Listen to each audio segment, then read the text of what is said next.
Bonjour à tous et bienvenue dans ce Refast, deuxième Refast de ce début d'année. On va parler aujourd'hui de Manhattan Lockdown. Ils m'ont dit que t'étais une tête brûlée. Celui qui exécute les tueurs de flics.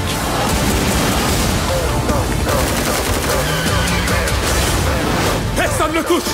Il est à moi!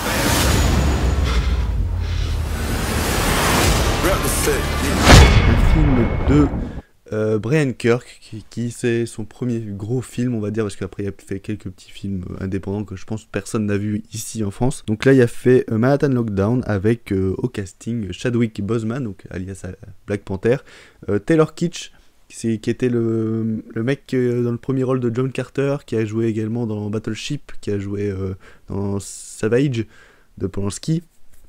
Voilà, c'est un acteur que j'aime beaucoup parce que je trouve qu'il a une belle gueule, mais une belle gueule de méchant ou même une belle gueule tout court.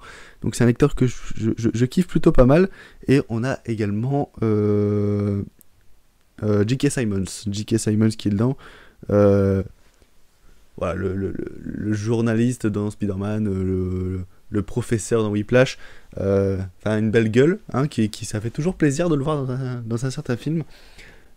Et ça raconte l'histoire d'un flic qui va devoir mener une enquête sur un braquage et un meurtre de 7 policiers.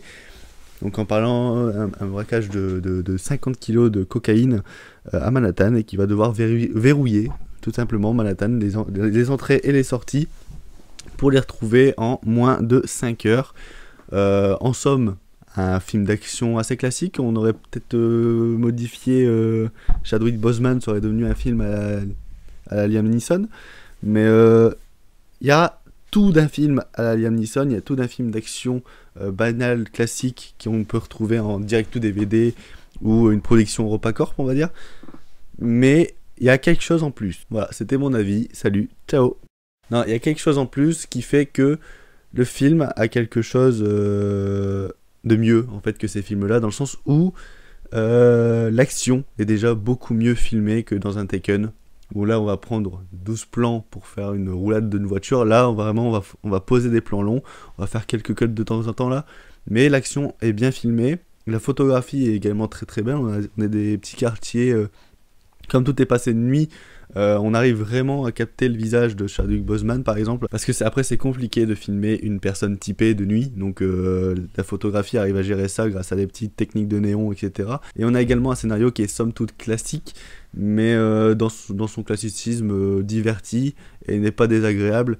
On a quelques petits retournements de situation qu'on a vu venir déjà 10-20 minutes avant, mais voilà, c'est quelque chose qui se digère plutôt pas mal. Mais j'ai beaucoup aimé dans ce film, et c'est ce que je vais surtout traiter dans cette vidéo, c'est l'absence totale de vrai manichéisme pendant à peu près 90% du film. Sauf les 10 derniers pourcents qui est le climax, mais je veux dire, on a 2 braqueurs dans le film, qui ont tué 7 policiers, qui ont volé 50 kilos de coke.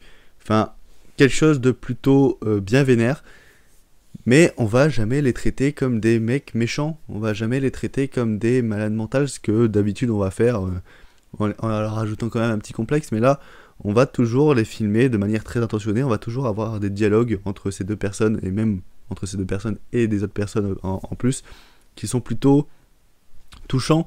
On va jamais vraiment les détester, et que ce soit lui ou les flics, on n'aura personne qu'on va vraiment détester, et c'est limite plus les flics qu'on va détester, dans le sens où il y a un moment, une scène dans la boîte de nuit où 2 flics vont faire une grosse connerie, et ce qui a donné une petite réaction avec moi et un de mes potes, où on s'est un peu regardé en mode mais pourquoi ils ont fait ça, mais après on comprend mieux.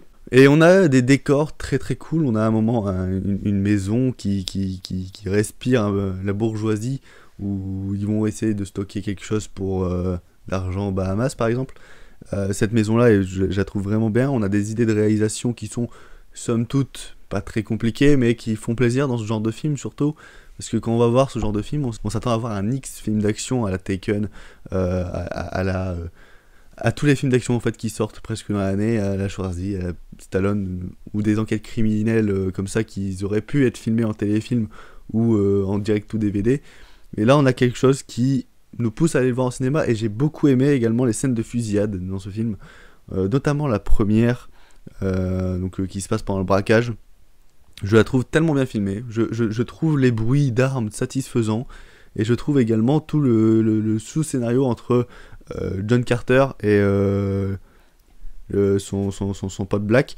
Je trouve cette relation et cette distance entre les deux personnages hyper intéressante, dans le sens où il y en a un qui ça va être un putain de tueur qui va faire des balles dans la tête, etc. Et l'autre qui va plus s'amuser à tirer un peu partout pour distraire, mais sans vouloir vraiment tuer des policiers. Donc ouais, on a une sorte de différenciation entre les deux protagonistes qui fait du bien également dans cette scène de fusillade, qui raconte une histoire qui est vraiment intéressante. En parlant de scène de fusillade, je vous recommande d'aller voir la vidéo de Zoltan, parce que je trouve que ses propos par rapport aux scènes de fusillade sont hyper intéressantes, et il arrive vraiment à recueillir l'essence de ces scènes-là. Voilà, c'était ma petite aparté. Mais voilà, c'est un film plutôt divertissant, c'est un film plutôt pas mal.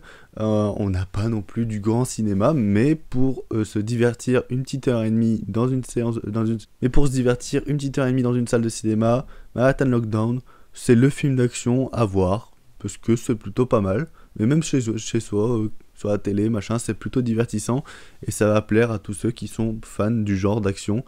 Ça va vous rappeler quelques petits classiques à certains moments, sans forcément partir dans le plagiat, sans forcément être juste correct.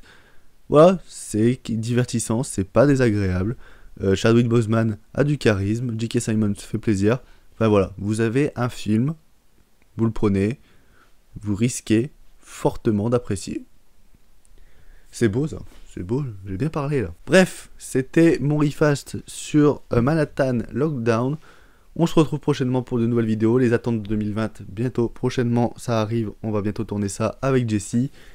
Sur ce, ciao tout le monde, peace, et à la prochaine. J'ai tapé dans le micro, c'est pas bien.